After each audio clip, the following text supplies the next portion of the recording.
الشيطان الرجيم بسم الله الرحمن الرحيم۔ اللہ تعالیٰ کے گھر بیت اللہ کی تعمیر کے بعد اس موقع پہ ابراہیم علیہ السلام کی اللہ پاک سے مانگی جانے والی دعاؤں کا ذکر چل رہا ہے، اور ان دعاؤں میں سے آج کے درس میں سب سے آخری دعا کا تذکرہ ہے۔ ابراہیم علیہ السلام نے اس دعا میں ایک تو یہ بات مانگی ہے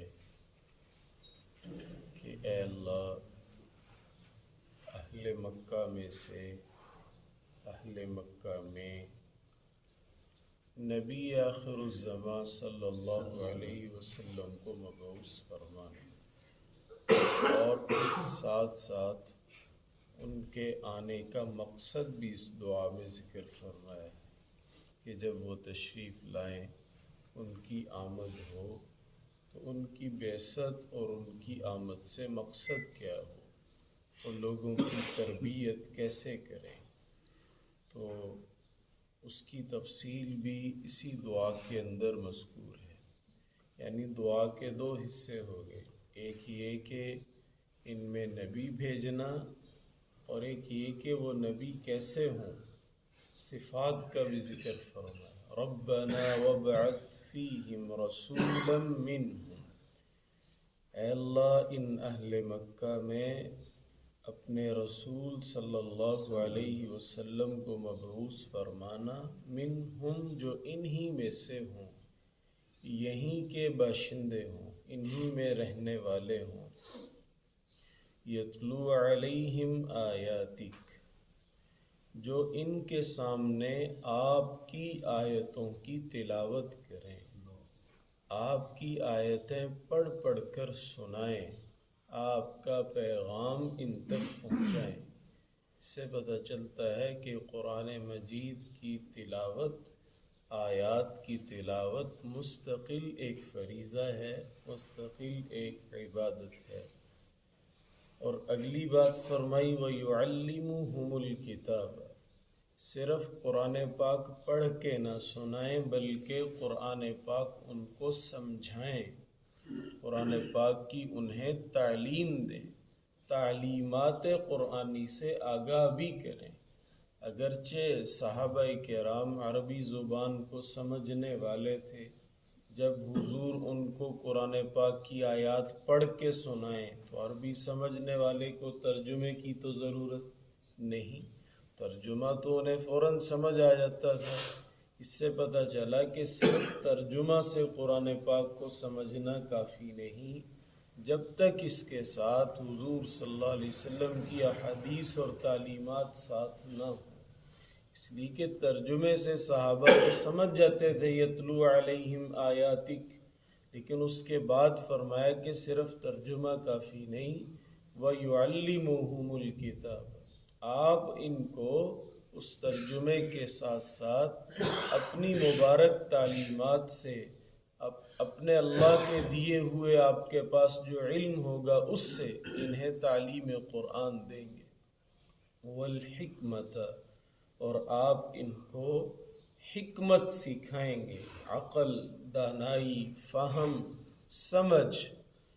نرا علم کافی نہیں ہے، نری قرآن پاک کی تعلیم اور تلاوت کافی نہیں ہے، بلکہ اس کے ساتھ ساتھ حکمت اور دانائی اور بصیرت بھی ضروری ہے۔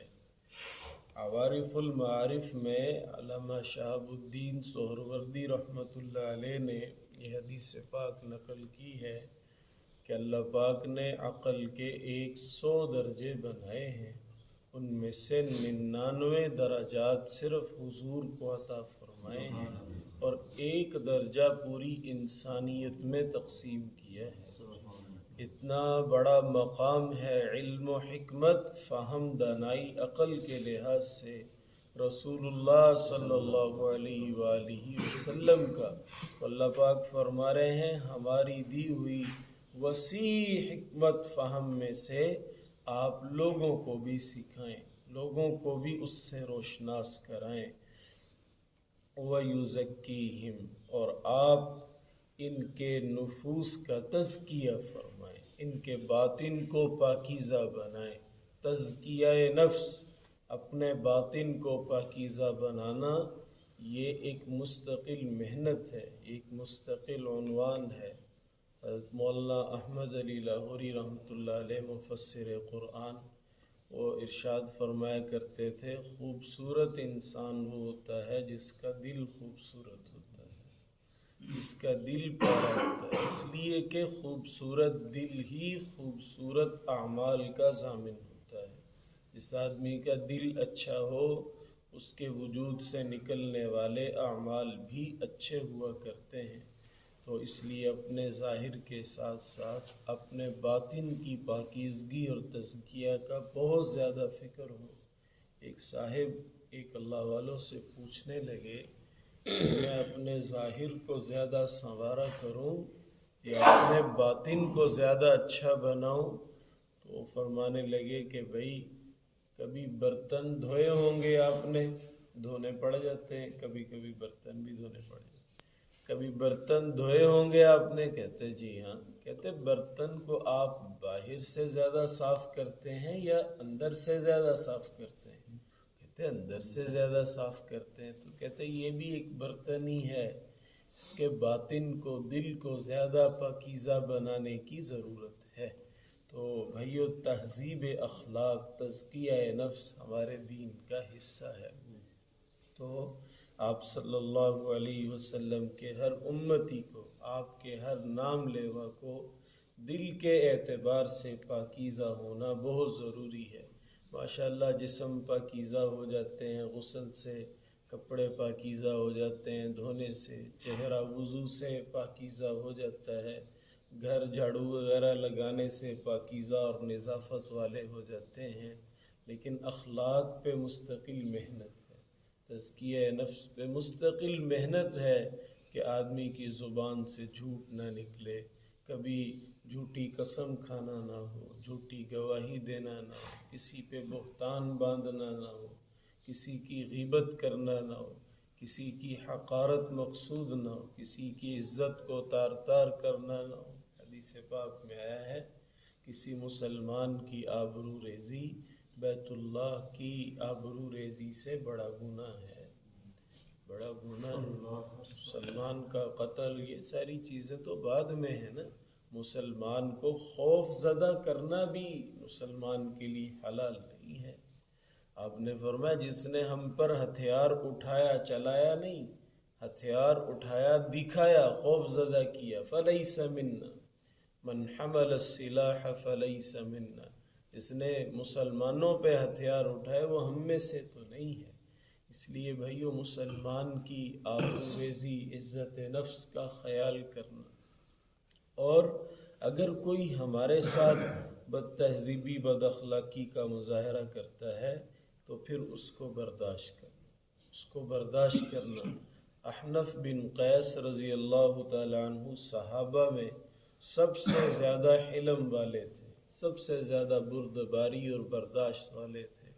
ان کے متعلق آتا ہے کہ ایک مرتبہ ایک شخص نے ان کی برداشت کا امتحان لینے کے لیے یہ راستے میں جا رہے تھے، تو ساتھ چلتے چلتے بہت برا بلا کہا، سخت جملے کہتا گیا، یہاں تک کہ ان کا گھر قریب آ گئی، بستی قریب آ گئی۔ تو حضرت احنف اس شخص سے فرمانے لگے، بھئی آگے نا میرا گھر آ گیا ہے، میری بستی کے لوگ آ گئے ہیں، اب میں نے تو تمہاری ساری باتوں کو برداشت کیا ہے، آگے اگر جا کے تم کہو گے تو میں تو تمہیں کچھ نہیں کہوں گا، لیکن میرے قبیلے والے تمہیں نہیں چھوڑیں گے۔ اب اگر مزید کچھ کہنا ہے تو مجھے بتا دو، میں یہاں رک جاتا ہوں اور کہہ لو، اور اگر تم نے اتنا ہی کہنا تھا تو مجھے اجازت دو، میرا گھر آ گیا۔ کسی بات کا کوئی جواب نہیں دیا۔ تو بھائیو، ہمیں حوصلہ مند بھی بننا چاہیے، صرف کو وسیع بھی کرنا چاہیے۔ اتنے ہیزیٹیٹ ہم ہو جاتے ہیں، ذرا سی بات کوئی ہوتی ہے تو ہمارے سارے اخلاق کا جنازہ نکل جاتا ہے، فوراً گالم گلوچ پہ آستینیں چڑھا لیتے ہیں۔ اور بھائیو، یہ اسلام کا شیوا ایسا نہیں ہے، اسلامی اخلاق ایسے نہیں ہیں۔ آپ صلی اللہ علیہ وسلم کو انک لمجنون کیا ترجمہ کر سکتے ہیں اس کا؟ کافر آپ علیہ السلام کو یہاں تک الفاظ کہتے تھے کہ یہ تو مجنون ہے معاذ اللہ، یہ تو دیوانے ہیں معاذ اللہ، لیکن آپ علیہ السلام نے کبھی پلٹ کے جواب نہیں دیے کہ تم ہوگے تمہارا باپ ہوگا پاگل، یہ نہیں فرمایا۔ ہمارے یہاں تو ایک بات ہوتی ہے، اگلے کی 7 نسلوں پشتوں کو ہم رگڑ دیتے ہیں، تو یہ نہیں بھائی، برداشت ہو۔ تزکیہ نفس اسی چیز کا نام ہے، اپنے اخلاق کو سنوارنا، اپنے اخلاق کو عمدہ بنانا۔ اہل بیت صرف ان کا نام لینا کافی نہیں، ان کی صفات کو اپنانا بھی ضروری ہے۔ 2 لوگوں کے نام لے رہا ہوں، ایک ہے امام زین العابدین حضرت حسین کے بیٹے، ایک ہے حضرت حسن ابن حسن امام حسن کے بیٹے۔ اب یہ دونوں چچا زاد تایا زاد ہیں، کزن ہیں آپس میں۔ حضرت حسن بن حسن کہتے ہیں کہ ایک مرتبہ میرے اور امام زین العابدین رحمۃ اللہ علیہ کے درمیان بات بڑھ گئی۔ اس بات کے دوران کہتے میں نے ان سے اتنی باتیں کہیں، کتنی کہیں آپ اس جملے سے اندازہ لگائیں، ما ترکت شیئا الا قلت، کہتے میں نے کچھ چھوڑا نہیں کہنے سے، بہت کچھ کہا، اور انہوں نے آگے سے کوئی جواب نہیں دیا، انہوں نے آگے سے ہر بات خندہ پیشانی سے سنی، برداشت کی۔ دیکھو ایک بندہ بات کرے دوسرا سن لے نا، اس سے جھگڑا نہیں ہوتا۔ ایک بندے کا بال نکل جاتا ہے، اگلی کی برداشت کا امتحان ہو جاتا ہے، جھگڑا نہیں ہوتا۔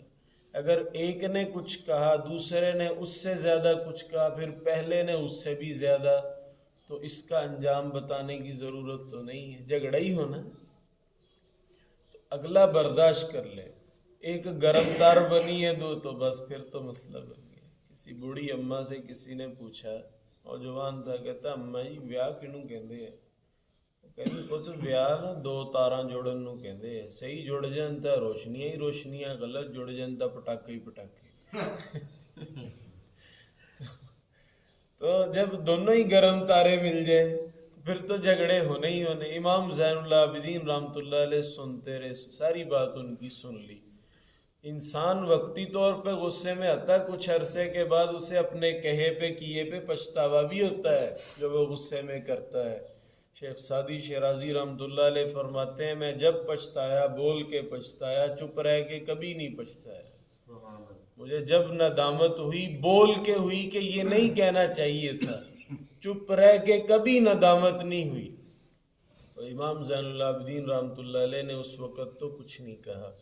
شام کا وقت جب ہوا تو رات کے دستک دی، حسن ابن حسن رحمۃ اللہ علیہ کے دروازے پہ دستک دی، وہ باہر آئے۔ انہوں نے جب بندہ دروازے پہ آ جائے مروتاً سلام کیا، 2 جملے کہے، ان کنت صادقا فیما قلت لی فغفر اللہ لی، اگر تو آپ نے جو باتیں مجھے کہی تھی دن میں ساری سچی تھیں تو اللہ پاک مجھے معاف کر دے۔ ان کنت کاذبا فیما قلت لی فغفر اللہ لک، اگر وہ باتیں جھوٹ تھیں جو آپ نے میرے متعلق کہیں تو اللہ آپ کو معاف کر دے۔ بات ختم، دونوں سینے لگ گئے، دونوں سینے لگ گئے۔ تو بھائیو معاملات بن جانا کوئی بڑی بات نہیں ہوتی، بڑے گھروں میں بھی معاملات ہو جاتے ہیں۔ یہ اہل بیت کی باتیں ہم کر رہے ہیں، ان معاملات کو نمٹانا ہی نہ، سلجھانا ہی نہ، لے کے ہی بیٹھ جانا، ان کو طول دینا۔ ہمارے گھروں میں جو ناچاکیاں، بعض دفعہ خونی رشتوں میں ناراضگیاں چلتی ہیں، ان کی کیا حقیقت ہوتی ہے؟ یہی کہ ان میں سے ایک نے دوسرے کو کچھ کہا ہوتا ہے، غصے میں کچھ سنایا ہوتا ہے۔ اگر ان معاملات میں ہم اہل بیت والا طرز اپنا لیں تو جھگڑے 20-20 سال لمبے نہیں ہوں گے، 30-30 سال کی ناراضگیاں نہیں ہوں گی، موت تک صلح ہی نہ ہونا، موت تک صلح ہی نہ ہونا، ایک دوسرے سے بولنا ہی نہ، ایک دوسرے کے ہاں آنا جانا ہی نہیں، بول چال ہی نہیں۔ تو بھائیو یہ چیزیں ہمارے دین میں نہیں ہیں۔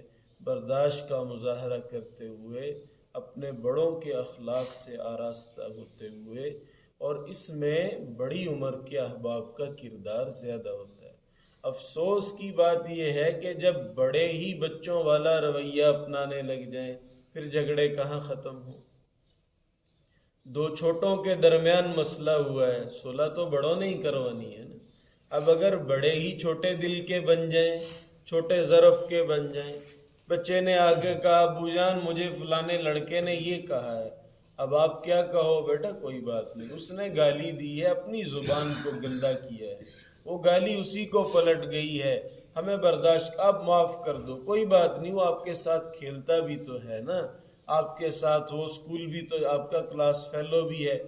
بڑے کا منصب ایسی باتیں کرنے کا ہوتا ہے۔ اگر بڑا ساتھی اچھا کون ہوندا سانوں گالی کڈن ایسی تیسی فلانا، ہم پوچھتے ہیں دیکھتے ہیں اس کو کون تھا، فلاں تھا، کہاں کا رہنے، بھئی یہ بڑے کا منصب نہیں ہے، بڑوں کا یہ منصب نہیں، بڑوں کا منصب تو صلح کروانا ہوتا ہے، بڑے ظرف کا مظاہرہ ہوتا ہے۔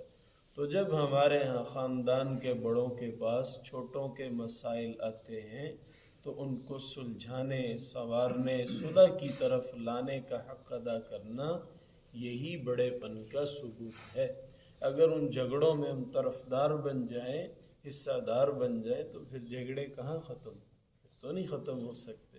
تو آپ صلی اللہ علیہ وسلم کی آمد کا، بعثت کا مقصد ایک یہ بھی ہے وَيُزَكِّيهِمْ، آپ ان کے اخلاق کو پاکیزہ بنائیں گے۔ اِنَّكَ أَنْتَ الْعَزِيزُ الْحَكِيمُ، ساری دعائیں مانگ کے ابراہیم علیہ السلام نے آخر میں کہا کہ اے اللہ آپ ہی کی ذات ہے جو عزتوں کی مالک ہے، غلبے کی مالک ہے، اور آپ حکمتوں والے ہیں، آپ ہی میری ان دعاؤں کو قبول فرمائیں۔ اللہ تعالی ہم سب کی ساری دعاؤں کو قبول فرما لیا کرے۔ ابراہیم علیہ السلام کی ہمارے حق میں کی ہوئی دعا اللہ اس کو بھی قبول فرمائے۔ اللہم انت السلام و منک السلام، تبارک یا ذا الجلال والاکرام۔